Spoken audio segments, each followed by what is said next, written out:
तभी मैं चिल्लाता रहा मेरी कोई सपोर्ट कर दो। ये लोग सिलेंडर्स लेके आए, किसी भी सिलेंडर में कोई भी कुछ भी नहीं था। सारे सिलेंडर का मैंने फोटो भी बाद में लिया। पूरा इंसिडेंट होने के बाद 2018 के वो सिलेंडर से खाली थे, बिल्कुल खाली वो मेड को। और उसके बाद 350 से लेके 450 पे फायर ब्रिगेड की एंट्री हुई। 1 घंटे में पूरा घर जल गया। मेंटेनेंस सोसाइटी के नाम पे कुछ भी नहीं था। यहाँ पे हॉर्स पंप है, उसमें कोई पानी नहीं था। एक्सटिंग्विशर में कोई गैस नहीं थी। हमारे पास कोई सेफ्टी प्रिकॉशन नहीं था। आज वो 5 मीटर के इनके जो बैरिकेड लगाए हुए हैं, अगर ये नहीं होते तो अगर फायर ब्रिगेड एक बार को, मैं कह रहा हूँ, ड्राइंग रूम तक पहुंच जाती, क्योंकि पीछे की साइड ड्राइंग रूम है, और पानी डाल देती तो मेरा घर बच सकता था। आज मेरे पास कुछ नहीं है, मैं रोड पे आज फायर को रोक पाए। ये क्रिमिनल नेग्लिजेंस है सर। बिल्डर, बिकॉज सोसाइटी में लोग कलेक्ट हो जाते हैं, उसके बाद बिल्डर गूंस बुला लेते हैं गन्स लेके टू थ्रेटन अस, जबकि घर हमारे जले हैं, बट गूंस बिल्डर बुलाते हैं। So we don't know who to trust. You can never trust Anantraj because they have ruined 2 families. They have literally, they are shameless people. And trust me, kal ko if something happens to me, Anantraj is responsible because I know they are capable enough to even send goons to just murder us or kill us. हमारे पास जगह नहीं है फिर रहने के लिए। धूप इतनी ज़्यादा है, चिंगारी तो अनंतराज ऑलरेडी लगा ही रहा है, और वो इसके लिए कुछ कर भी नहीं रहे। मैनेजमेंट क्राइसिस हैंडल करने के लिए इक्विप्ड नहीं है। अगर ये इक्विप्ड होता तो ये 2 फैमिलीज आज रोड पे ना होती।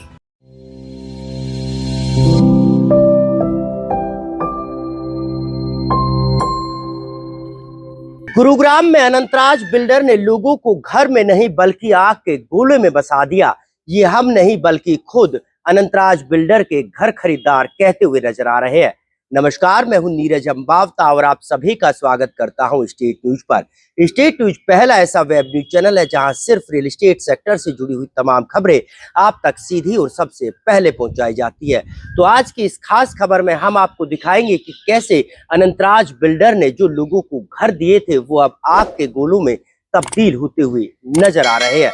लेकिन उससे पहले अगर अभी तक आपने हमारे चैनल को सब्सक्राइब नहीं किया तो सबसे पहले चैनल को सब्सक्राइब जरूर करें, ताकि रियल एस्टेट सेक्टर से जुड़ी हुई तमाम खबरें आप तक सीधी और सबसे पहले पहुंच सके। तो देखिए हमारी इस खास खबर में कि कैसे अब लोग अनंतराज बिल्डर को पूछते हुए नजर आ रहे हैं, और जिन लोगों के घर अब राख में तब्दील हो चुके हैं वो कैसे पड़ोसियों के घर एक एक रात गुजारने पर मजबूर हो रहे हैं। अपनी आंखों के सामने अपने घर को राख में तब्दील होते देखने वाले ये लोग और रोने बिलखने वाले ये लोग, साथ ही अनंतराज बिल्डर के खिलाफ नारेबाजी करने वाले ये वो लोग हैं जो अनंतराज बिल्डर के घर खरीदार है, जो अनंतराज बिल्डर की लापरवाही की वजह से एक एक रात पड़ोसियों के घर काटने को मजबूर हो रहे हैं।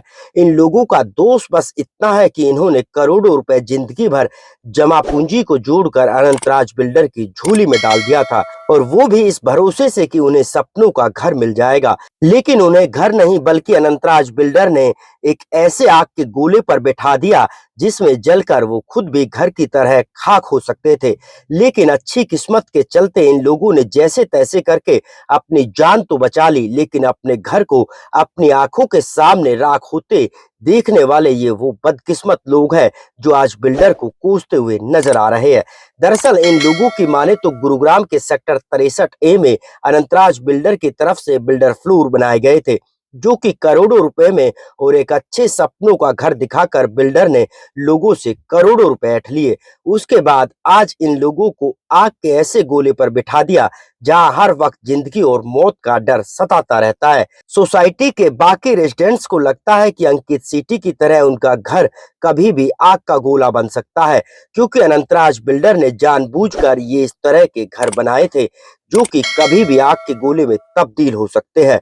लोगों की माने तो बिल्डर ने जितनी भी वायरिंग इस पूरी सोसाइटी में कराई गई है वो तमाम वायरिंग कबाड़ के गोदाम से खरीदी गई है, या फिर ये कहे कि बेहद ही घटिया क्वालिटी की वायरिंग का इस्तेमाल इस पूरी सोसाइटी में किया गया है, जिसकी वजह से पूरी सोसाइटी में हमेशा शॉर्ट सर्किट होते रहते हैं, एमसीबी में आग लगती रहती है, जिसकी शिकायत भी कई बार रेजिडेंट्स ने मेंटेनेंस एजेंसी से की है।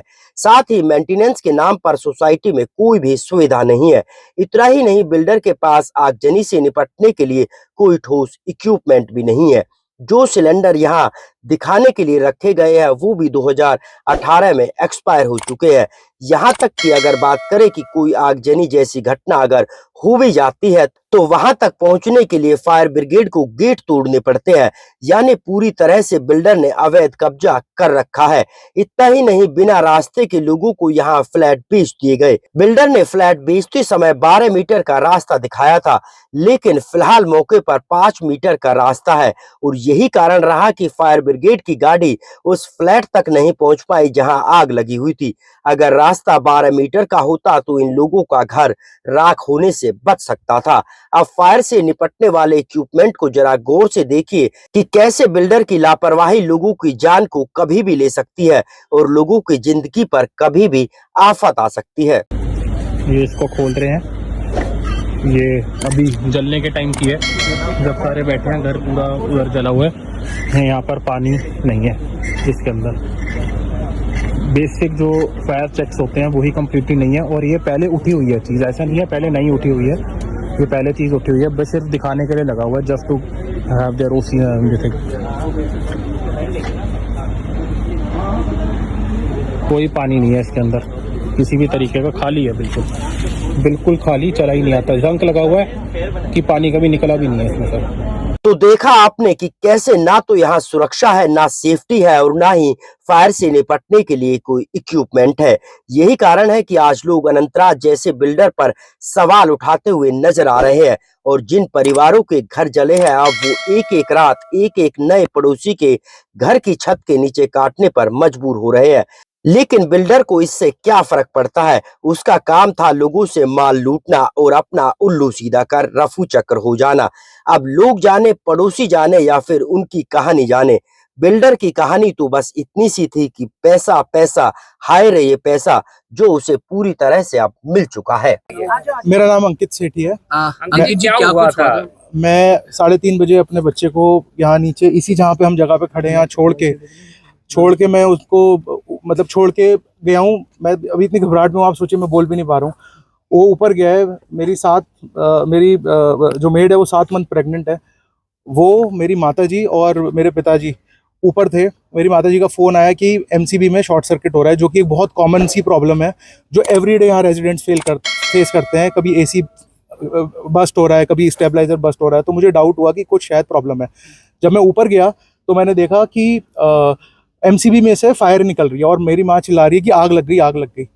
मैंने फटाफट फ़ोन किया मैनेजमेंट को। यहाँ नीचे एक इनके सोसाइटी के मेंटेनेंस के लोग थे, मिस्टर गुलाटी और कुछ लोग। मैंने उनको फ़ोन करके और नीचे आके बोला कि ऊपर आग लग गई है। तो उन्होंने कहा हम क्या कर सकते हैं, इलेक्ट्रीशियन कुछ करेगा। ये उनका इस तरीके से जवाब था।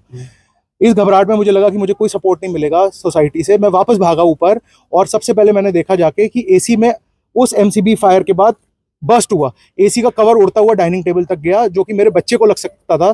उसको गोद में लेके, मेरा 6 साल का बच्चा, उसको मैं नीचे लेके आया। 7 साल की जो 7 मंथ जो प्रेग्नेंट मेड थी, मैंने उसको भी बोला सोचते हुए कि वो प्रेग्नेंट है, सबसे पहले आप नीचे जाओ। माँ बाप को बचाया। मेरे फादर पीछे की साइड भागने लगे गेट के, जो कि ये 2 रूम्स हैं ऊपर के।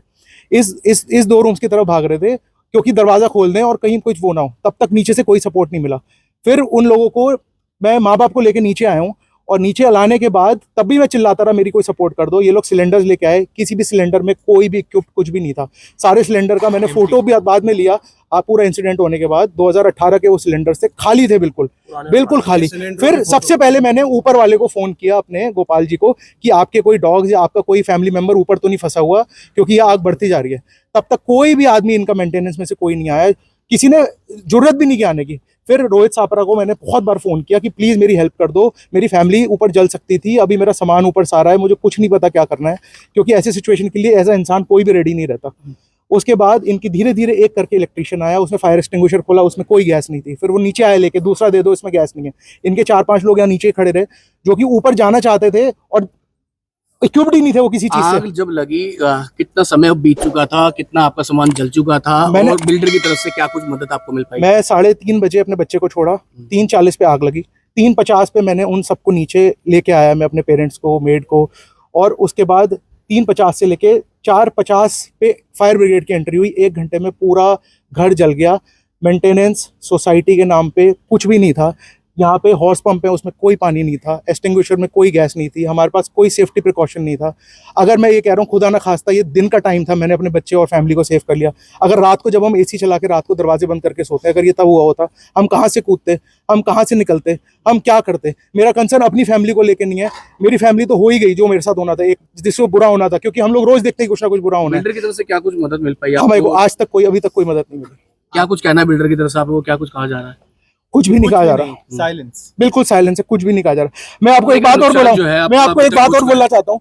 हम लोग रात 3 बजे तक खड़े रहे, आज तो फिर भी कुछ लोगों के ऑफिस हैं, हम लोग रात 3 बजे तक खड़े रहे, हमसे किसी ने पानी नहीं पूछा। सबसे बड़ी बात जो अभी तक किसी ने नहीं बताई होगी आपको, ये घर हमारा है, ये 7 वाला बिल्डर मेंटेनेंस ऑफिस है, ये मेंटेनेंस, ये जो 3 बिल्डिंग दिख रही है आपको, ये पूरे इस 100 एकड़ का कैंपस का मेंटेनेंस यहाँ बैठता है। इनके पास एक इलेक्ट्रीशियन है, सिर्फ एक, 21 साल का, जो पूरी सोसाइटी में घूमता है पूरे 100 एकड़ में कि हम सॉल्व कर दें।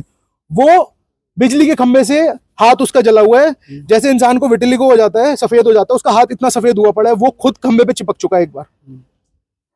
मैं जब मेंटेनेंस वालों को नीचे बोलता रहा कि मेरी फैमिली जल जाएगी, मेरे को ऊपर चलो, उनका जवाब ये था, हम क्या कर सकते हैं, इलेक्ट्रिशियन ही तो करेगा, हम क्या करें यार, ये जवाब था। मैं उस समय, आप मुझे यार लैंग्वेज यूज कर रहे हो, मैं अपनी फैमिली को बचा रहा हूँ, अपने ऊपर वाले को फोन कर रहा हूँ, मैं देख रहा हूँ किसी और में ना बढ़ जाए, मैं गाड़ी हटा रहा हूँ, मैं सिलेंडर बाहर कर रहा हूँ कि सिलेंडर में आग ना पकड़ जाए, ऊपर सिलेंडर बंद कर रहा हूँ। जो हमसे बन सकता था, या जो उस 7 मंथ प्रेग्नेंट मेड से बन सकता था, या जो मेरे माँ बाप से बन सकता था, 6 महीने के बच्चे से बन सकता था, हम जैसे अपनी जिंदगियां बचा सकते थे वैसे बचा के निकले। क्या उस समय दमकल विभाग को आप लोगों ने सूचित नहीं किया, या बिल्डर की तरफ से कोई उनको सूचना नहीं दी गई इस तरह से? हम खुद ही रेजिडेंट, मैं, मेरे पड़ोसी, उनके पड़ोसी जो हमारे सारे दोस्त आ रहे हैं, बस वही फोन करते रहे कि फायर ब्रिगेड आ जाओ, फायर ब्रिगेड को फोन करते रहे। हम 4:01 से लेके, मैंने 3:40 से फोन करा, मैं नहीं मिला इनको, इनकी तरफ से तो कुछ भी नहीं हुआ, आधे घंटे में कुछ भी नहीं कर पाए। 4:05 से हम लोग फोन करते रहे, फायर ब्रिगेड आई 4:57 पे, टू बी प्रिसाइज 4:47 या 4:57 पे, तब तक पूरा घर राख हो चुका था हमारा। 4:57 सबसे बड़ी बात, दूसरी बात, फायर ब्रिगेड आई, फायर ब्रिगेड आने के बाद, क्योंकि इस तरफ का मुंह जो आप देख पा रहे हैं, ये मेरे पहले तो वो एंटर ही नहीं कर पाई, उनको गेट तोड़ना पड़ा, उनको गेट, फायर ब्रिगेड का गेट नहीं खुल पाया, फायर ब्रिगेड को तोड़ के अंदर आना पड़ा, वो भी 4:50 पे आई, आग 3:40 की लगी हुई थी। फायर ब्रिगेड अंदर आने के बाद उनको, ये हमारी रोड जो हमको नक्शे में बेची गई थी सबकी सेल्स डीड पे, ये नक्शा मैं आपको दिखा रहा हूँ, ये 12 मीटर की रोड है, ये 12 मीटर की रोड है, ये 12 मीटर की रोड आज इस समय 5 मीटर की हुई है, क्योंकि अगर आप यहाँ देखेंगे बैरिकेड लगे हुए हैं, इनका कोई लोकल इशू है गांव वालों के साथ। मैं गांव वालों के साथ हूँ, हो सकता है उनकी जमीन हो, रेवेन्यू रोड रास्ते में निकल रहा हो, बट सबको बेचा गया, तब 12 मीटर बोलकर बेचा गया। आज की तारीख में लाइव आप 99 एकड़ और जो दूसरी वेबसाइट होती है मैजिक ब्रिक्स, उस पर खोलेंगे तब भी 12 मीटर की रोड दिखेगी। आज वो 5 मीटर के इनके ये जो बैरिकेड लगाए हुए हैं, अगर ये नहीं होते तो, अगर फायर ब्रिगेड एक बार को, मैं कह रहा हूँ, ड्राइंग रूम तक पहुंच जाती, क्योंकि पीछे की साइड ड्राइंग रूम है, और पानी डाल देती, तो मेरा घर बच सकता था। आज मेरे पास कुछ नहीं है, मैं रोड पे आ चुका हूँ, मेरी 10 साल की, हम लोग ऑफिस में काम करने वाले लोग हैं, कोई बड़े बिजनेसमैन नहीं है। मैं कह रहा हूँ सब लोग अपनी तरफ से करते हैं एफर्ट, बट हमने बड़ा पूंजी जोड़ जोड़ के बनाया था घर, आज हमारे पास कुछ भी नहीं है, सब राख हो गया, मैं आपको बताऊँ, सब कुछ। अब क्या चाहते हैं आप कि बिल्डर की तरफ से आपको क्या कुछ रिस्पॉन्स मिले? सर हमें अभी इसमें कुछ समझ नहीं है, हम इस हालत में ही नहीं है, आपको सच बात होता है, हम इस ट्रॉमा में, बिल्डर की तरफ से कोई आपसे मिलने आया? अभी तक कुछ भी नहीं हुआ सर। मेरा नाम वैशाली है। विशाली जी, क्या कुछ घटना आप लोगों के घर में हुई थी, उसके बाद से आप लोगों के किस तरह के हालात लगे? अभी कुछ समझ नहीं आ रहा, हम एकदम शॉक में हैं, क्योंकि इंसान पूरी लाइफ इतना पैसा सेव करके एक अच्छा घर खरीदता है, और उसके बाद आप मेंटेनेंस पे करते हो कि हम सेफ हैं, हम रात को आराम से सो रहे हैं, और ऐसा कुछ हो जाता है, तो it's very shocking for us. We are mentally, we are not okay, we don't know what to do, and then when something like this happens, builder, because society में लोग कलेक्ट हो जाते हैं, उसके बाद बिल्डर गूंस बुला लेते हैं गन्स लेके टू थ्रेटन अस, जबकि घर हमारे जले हैं, बट गूंस बिल्डर बुलाते हैं। So we don't know who to trust.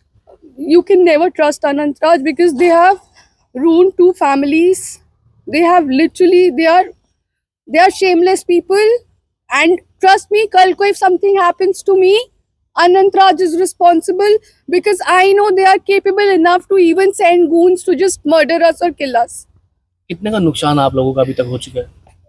पूरे घर जल गए। नुकसान में मेंटली कितना कैसे बताऊं क्या नुकसान, क्योंकि जो कमाई वहां जा चुकी है, आप जो एफर्ट्स लगाते हो, इतने करोड़ों में इतने महंगे घर खरीदते हो, नुकसान जो मेंटल ट्रॉमा हमें मिल रहा है उस नुकसान की कैसी भरपाई करेंगे ये लोग। अब कहाँ रह रहे हैं आप? हमारे पास जगह नहीं है कि रहने के लिए। सर मेरा नाम गोपाल है। अंकित जी के ऊपर वाला फ्लैट मेरा फ्लैट है। जब इनके घर पे आग लगी, उस आग को बुझाने में अनंतराज की टीम सक्षम नहीं थी। उनके पास कोई फायर प्रोटोकॉल नहीं था, ना वो अपने लोगों से इस पे काबू मचा पाए, जिस चक्कर में वो आग ऊपर बढ़ गई और मेरे फ्लैट को भी अपने कब्जे में ले लिया उसने। उस फ्लैट में भी बहुत नुकसान हो गया, ना वो यहाँ पे लोगों को सपोर्ट दे पाए। उन्होंने घर के बाहर यहाँ पे एक फायर होज लगा रखा है कि ये हम लोग रहते हैं, जब हम घर खरीदते हैं तो हम इसलिए खरीदते हैं, बट जब हम नीचे आए मदद के टाइम पे कि यहाँ पे पानी लेंगे तो फॉल्स सेंस ऑफ होप के उसमें आए कि यहाँ पे पानी आएगा, यहाँ पे कोई पानी नहीं था। एंड उनका ये बोलना था ये तो डमी है। जब वो फायर एक्सटिंग्विशर लेके आए तो वो चल नहीं रहे थे। They did not even have fire fighters के ऊपर जाके कोई फायर को रोक पाए। ये क्रिमिनल नेग्लिजेंस है सर। ये बिल्डर की पूरी इसमें एक गलती रही है कि आप लोगों को जो सहूलियत बोल के दी गई थी वो पूरी नहीं की गई? नहीं सर, हमारे मैप पे, हमारे बीबीए में 12 मीटर का रोड हमारे घर के साइड में लिख के अनंतराज के स्टैंप और साइन के साथ है।